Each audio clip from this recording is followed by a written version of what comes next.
Hey baseball fans, how's it going? Hayden here. And in today's video, I'll be going over some general talk with pitcher David Peterson going into 2021. So, let's get right into it.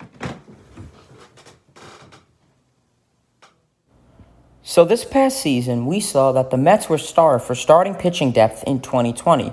They entered spring training by having 8 players that could qualify for a starting pitcher role and ending the season with only 3. After the Mets saw Noah Syndergaard getting Tommy John surgery, Marcus Stroman opted out of the season and was recovering from an injury, Michael Wacha got injured early in the season for a bit, Rick Porcello was out for a week from some arm issues, and many other players struggled from injuries this season, which we saw, which led to the Mets to call up to their farm system. That person was David Peterson. David Peterson has never pitched above Double-A Binghamton, but he seized the opportunity to play in the big leagues in July in his major league debut against the Boston Red Sox on July 28th. Peterson went to pitch 5 2/3 and gave up 2 runs. He was able to escape a bases-loaded no-out jam in the 3rd inning and displaying the pitching toughness and eagerness that is mainly with those who have the name Jacob deGrom. David Peterson had a marvelous season that any rookie would be happy with.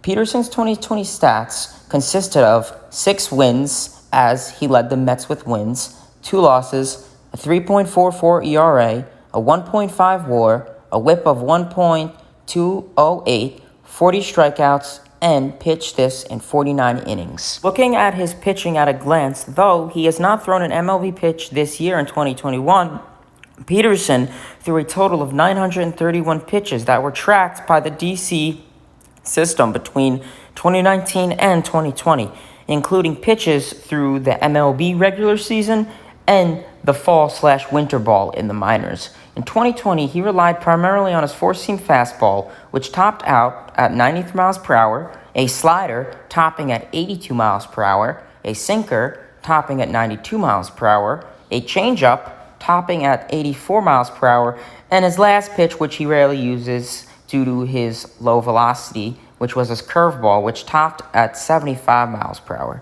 Peterson doesn't throw super hard, but however, he does attack with a BV or pitches and fills the strike zone enough of consistency to be a number 4 or even 5 starter.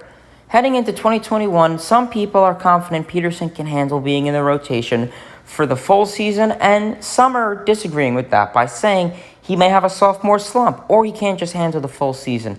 But hey, in my opinion, practice makes perfect. I believe with some major league experience under his belt, Peterson will continue to bear down runners in scoring position next season. His whip was respectable, but I think he still can improve that figure by cutting down on walks per 9 innings, which we saw he struggled a bit this year.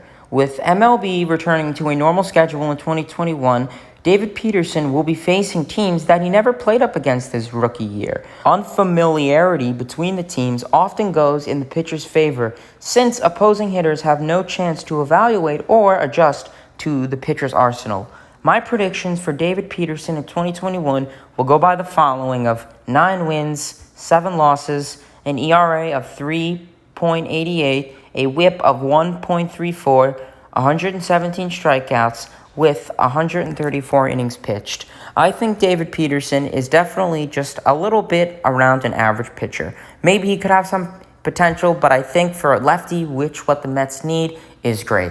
But please, baseball fans, let me know in the comments, what do you think about David Peterson? Do you have high hopes for him? Till next time, baseball fans. See ya.